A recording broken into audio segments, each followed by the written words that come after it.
Hello, my name's Melvin. In this short video for parents, I'm going to speak about anxiety in children and teens. Let's start by discussing a little bit about anxiety. Anxiety is a normal human emotion characterised by fear and or worry. We're all supposed to feel anxious from time to time.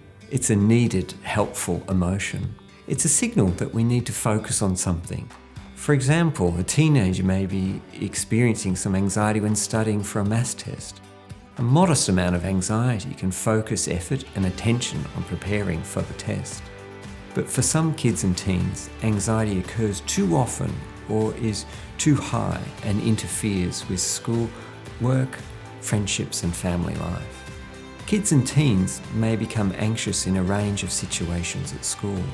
Some kids may be anxious giving a talk to their class or approaching a teacher with a question. Others may be fearful when facing their exams. Large gatherings, such as school assemblies, may trigger anxiety for some students. Time away from home at school camp may be anxiety-provoking. Others may be nervous using the bathroom at school, and drop-off time at school may be tricky for others.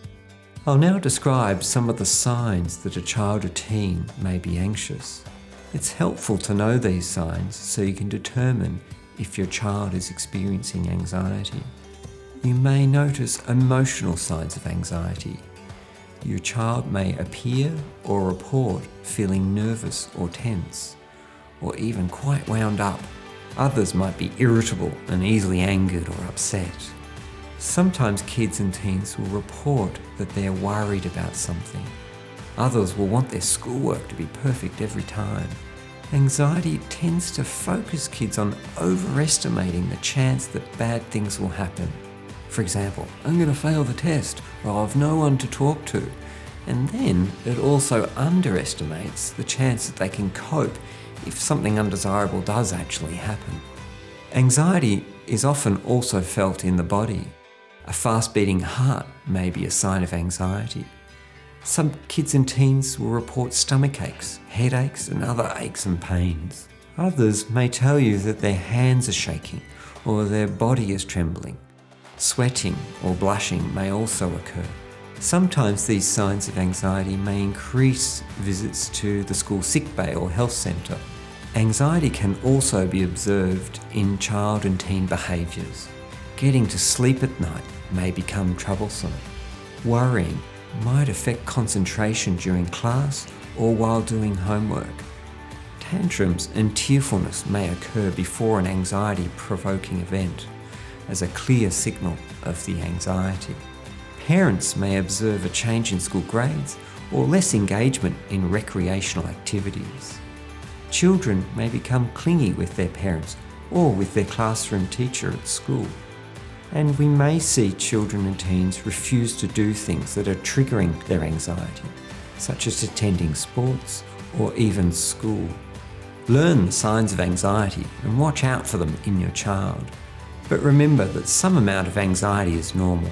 It's important for kids and teens to understand this as well. If your child seems anxious, acknowledge it and openly and calmly discuss how they're feeling. This can be helpful. You can say things like, "You seem very anxious," or "It seems like you're really worried about that." Recognise when children and teens are facing up to an anxiety-provoking situation. Provide praise and reward their efforts. Show your belief in their ability to manage. Don't jump in and come to the rescue too early. Kids and teens need a chance to see if they can manage when feeling anxious. Remember that we all need to experience some anxiety to overcome anxiety.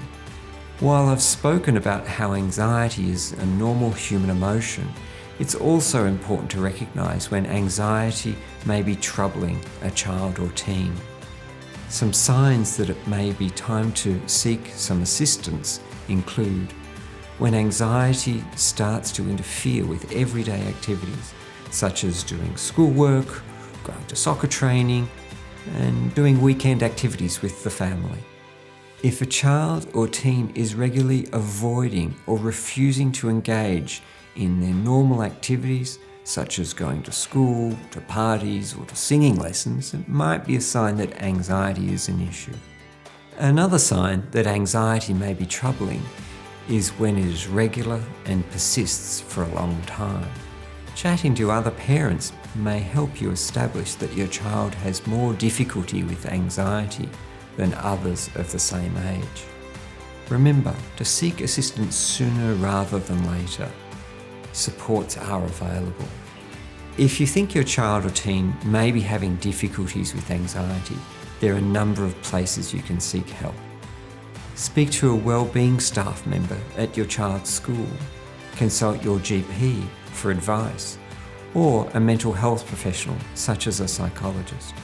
If you live in the city of Monash, you can contact Monash Youth Services. Thank you for your attention. I hope that you found this brief video useful.